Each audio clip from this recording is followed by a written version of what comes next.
네, 안녕하세요. 오스킨 성형외과 이태근 원장입니다. 오스킨 성형외과를 개원한 지 벌써 10주년입니다. 그동안 환자분들과 함께 성장할 수 있어 감사드립니다. 오늘은 10주년 특집 중에서 중년 성형 트렌드를 준비해 보았습니다. 중년 이후에 성형했어가 아니라 요즘 안색이 너무 좋다, 얼굴이 굉장히 고와졌다, 이런 말 듣고 싶으시죠?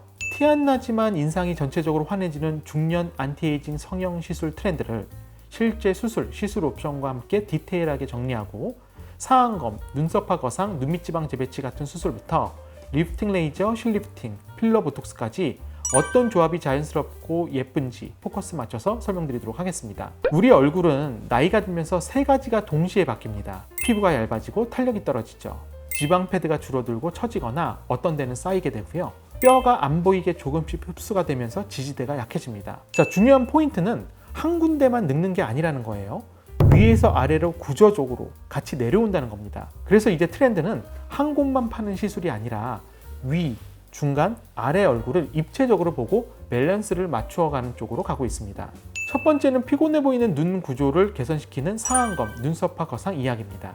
예전에는 피부를 많이 잘라내서 쌍꺼풀 라인이 확 바뀌는 스타일이 유행이었다면 지금은 주변에서 알아보기 어려울 정도로 눈이 시원해졌네 정도만 느껴지는 자연스러운 상안검이 트렌드입니다. 상안검은 위 눈꺼풀 피부가 많이 덮여서 쌍꺼풀이 사라지거나 눈을 뜰 때 이마에 자꾸 힘을 주는 분들에게 적용됩니다. 피부만 살짝 잘라내고 눈 뜨는 근육 기능까지 같이 보정해주면 졸려 보임이 사라지고 시야도 트이고 이마주름도 자연스럽게 완화되는 효과가 있죠. 그래서 자연스러운 상안검은 쌍수했다가 아니라 눈이 훨씬 덜 피곤해 보이고 매끈해 보인다라는 말을 듣게 되는 겁니다. 눈두덩이만 정리하고 싶을 때 눈썹 바로 아래에서 피부를 얇게 띠처럼 절개해서 덮이는 눈두덩이 피부만 절개하는 게 눈썹화 거상술이죠. 상안검에 비해서 흉터가 눈썹에 숨고 쌍꺼풀 라인이 크게 변하지 않아 쌍수 느낌이 없이 눈꺼풀의 무게감만 줄이고 싶다면 굉장히 추천드리는 방법입니다.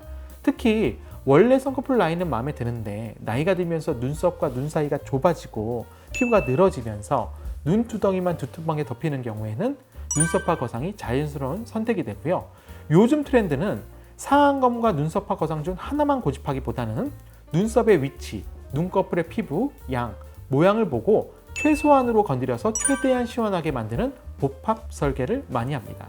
두 번째는 눈밑인데요. 중년분들이 거울 보면서 가장 많이 하시는 말이 어느 날 갑자기 다크서클이 심해 보이고 눈밑이 불룩해 보이고 나이 들어 보인다는 거거든요. 실제로 튀어나온 눈밑 지방이나 그 밑으로 꺼지는 눈밑 고랑, 볼살이 밑으로 내려가는 중안면의 처짐은 이 세 가지가 같이 보이면서 훨씬 피곤하고 나이 들어 보이게 됩니다. 예전에는 튀어나온 지방을 그냥 떼어내는 방식이었다면 지금은 눈밑 지방 재배치가 표준 트렌드에 가깝습니다. 결막 쪽으로 들어가서 튀어나온 지방을 적당히 풀어주고 꺼진 골에 깔아주듯이 재배치하면서 경막을 강화시켜주죠. 이렇게 되면 지방은 덜 튀어나와 보이고 꺼진 골이 채워지면서 경계가 완만해지기 때문에 피곤해 보이는 게 사라졌네, 얼굴이 밝아졌네 라는 반응을 듣게 되는 겁니다. 미드페이스 볼륨과의 콤비가 굉장히 중요한데요. 즉 중안면 쪽, 광대와 앞볼 쪽의 볼륨이 같이 받쳐줘야 눈밑과 볼이 자연스럽게 이어지거든요. 그래서 요즘은 눈밑 지방 재배치, 미드페이스 필러 혹은 눈밑 지방 재배치, 중안면의 지방 이식, 하안검의 중안면의 리프팅, 이런 식으로 눈밑과 볼을 하나의 곡선으로 설계하는 것이 트렌드입니다. 필러를 쓸 때도 겉피부 바로 아래에만 채우는 게 아니라 깊은 지방 패드와 뼈 근처 레벨을 먼저 채워 구조를 채우고 얇은 층은 최소한으로 마무리하는 게 기법이 안전하고 자연스럽다는 연구 결과가 많습니다. 이제 얼굴 전체 윤곽과 턱선 이야기로 넘어가 보죠.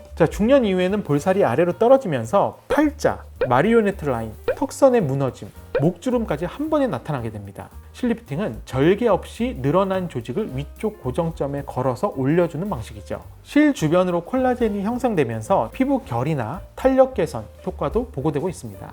요즘 트렌드는 20대처럼 V라인을 과도하게 만들기보다는 처진 볼살, 심한 팔자, 턱선의 무너짐을 살짝 정리해서 힘 빠진 얼굴을 5년 전 정도로 되돌리는 방향이 트렌드입니다. 또한 한 번에 너무 많은 실을 쓰기보다는 얼굴의 고정 인대와 스마스 방향을 고려해서 핵심 라인에 적절한 개수만 배치하고 필요 시에는 1, 2년 간격으로 보수하는 것이 더욱더 선호됩니다. 피부 탄력과 윤곽선 보정을 위해서 우리는 하이프라는 레이저, 고주파 레이저를 참 많이 하게 되죠. 자, 피부 표면을 건드리지 않고 스마스층에 에너지를 전달해서 콜라겐 생성과 타이트닝을 유도하는 방식입니다. 하이프는 초음파 에너지로 점처럼 응고점을 만들어서 타이트닝 시키는 방법이고, 고주파는 열로 콜라겐을 수축시키고 재생시키는 유도를 합니다. 이 두 가지를 피부 상태에 맞춰 단독 또는 병합해서 사용하게 되고요.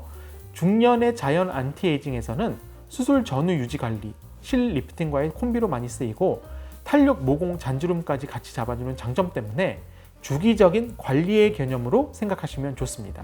스마스층을 들어 올리는 안면거상 수술은 해야 할 사람은 확실히 비수술, 실리프팅으로 커버가 안 되는 경우나 여전히 골든 스탠다드는 스마스 안면거상입니다. 스마스층을 직접 당겨주기 때문에 턱선, 목선까지 확실히 리프팅이 되는 효과가 나타나는데요.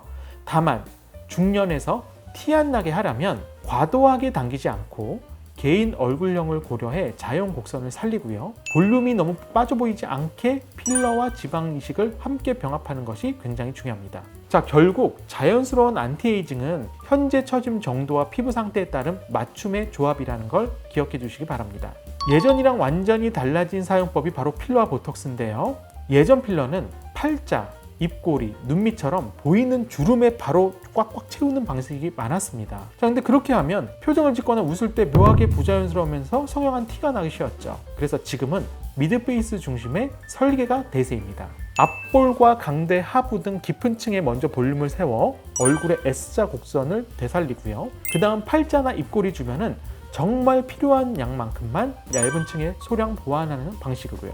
이렇게 해야 정면과 옆 사선면에서 모두 보았을 때 굉장히 자연스럽고요. 필러를 넣었다가 아니라 볼살이 다시 차올랐다 보이는 느낌을 줄 수가 있습니다. 자, 보톡스는 요즘 같은 경우에는 표정을 살리면서 과한 주름만 조절하는 방식으로 트렌드가 완전히 바뀌었습니다. 미간과 이마 쪽은 전체를 빡빡하게 막기보다는 눈썹 모양과 이마 높이를 고려해 부분적으로 조절을 하고요.